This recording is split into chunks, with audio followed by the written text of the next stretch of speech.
Sang Sabda sudah menjadi manusia dan tinggal di antara kita. Sahabat Sabda Hidup yang terkasih, jumpa kembali bersama saya, Frater Anton, calon imam Keuskupan Palangkaraya. Hari ini tanggal 2 November 2020, pengenangan arwah semua orang beriman. Perenungan kita hari ini diambil dari Injil Yohanes bab 6 ayat 37 sampai dengan 40. Mari kita siapkan hati dan pikiran kita untuk mendengarkan dan merenungkan sabda Tuhan. Dalam nama Bapa dan Putra dan Roh Kudus. Amin. Semoga Tuhan beserta kita sekarang dan selama-lamanya. Inilah Injil Yesus Kristus menurut Yohanes. Dimuliakanlah Tuhan. Semua yang diberikan Bapa kepadaku akan datang kepadaku, dan barang siapa datang kepadaku, ia tidak akan dibuang. Sebab aku telah turun dari surga bukan untuk melakukan kehendakku, tetapi untuk melakukan kehendak Dia yang telah mengutus aku. Dan inilah kehendak Dia yang telah mengutus aku, yaitu supaya dari semua yang telah diberikannya kepadaku, jangan ada yang hilang, tetapi supaya kubangkitkan pada akhir zaman. Sebab inilah kehendak Bapa-Ku, yaitu setiap orang yang melihat Anak dan yang percaya kepadanya beroleh hidup yang kekal, dan supaya Aku membangkitkannya pada akhir zaman.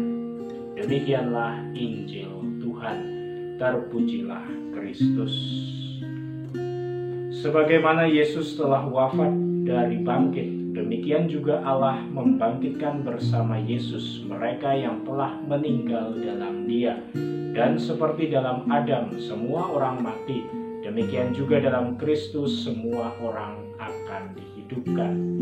Sahabat Sabda Hidup yang terkasih, setelah pada tanggal 1 November kemarin kita merayakan Hari Para Orang Kudus, hari ini 2 November kita mendoakan para saudara-saudari kita yang telah mendahului kita, dengan harapan agar mereka pun dapat bergabung dengan para orang kudus di surga.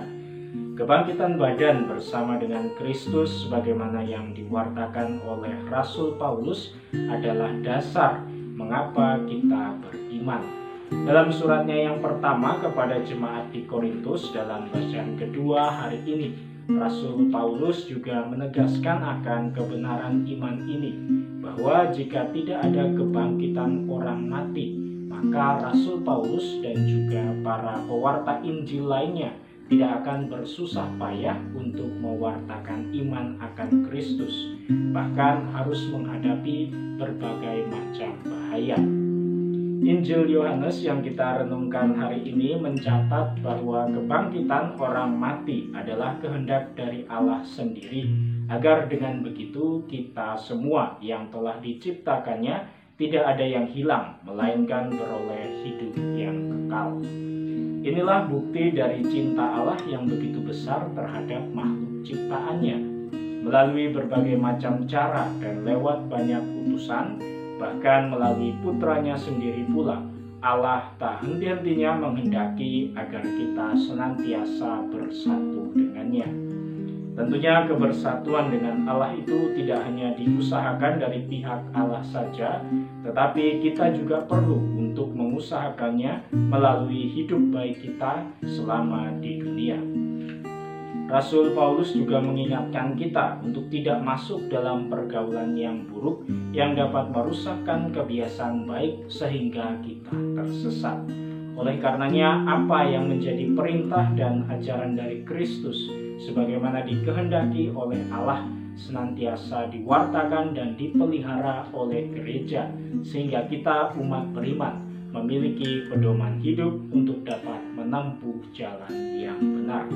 Bacaan pertama hari ini yang terambil dari kitab kedua Makabe menunjukkan pula kepada kita bahwa kepercayaan atau iman akan kebangkitan badan juga telah diyakini cukup lama oleh bangsa Israel.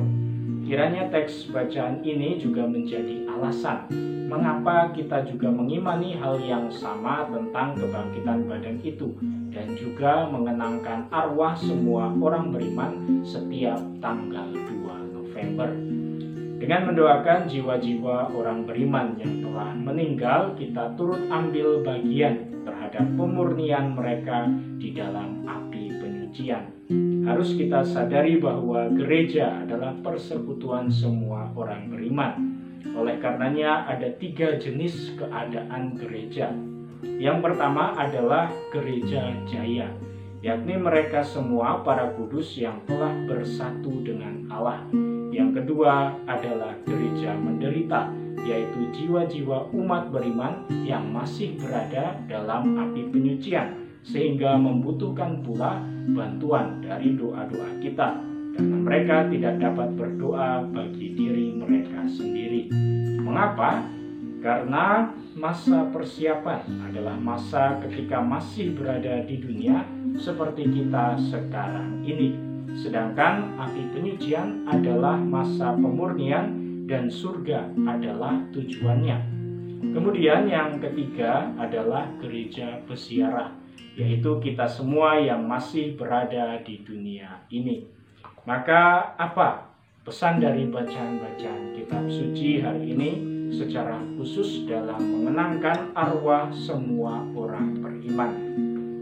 Para sahabat Sabda Hidup yang terkasih, kita diajak untuk melihat apa yang sudah, apa yang sedang, dan apa yang akan kita perbuat dalam kehidupan sementara di dunia ini. Apa yang perlu kita usahakan agar kelak di akhir hidup kita pun boleh bergabung bersama dengan bilangan para kudus di surga. Kita juga diajak untuk merenungkan makna kematian dengan mendoakan keselamatan jiwa para saudara-saudari kita yang telah mendahului kita. Semua ini kita tujukan demi menyongsong kebangkitan badan dan kehidupan kekal dalam persekutuan bersama dengan Allah. Semoga Allah yang Maha Kuasa memberkati kita, melindungi kita terhadap dosa, dan menghantar kita ke hidup yang kekal. Amin. Dalam nama Bapa dan Putra dan Roh Kudus. Amin.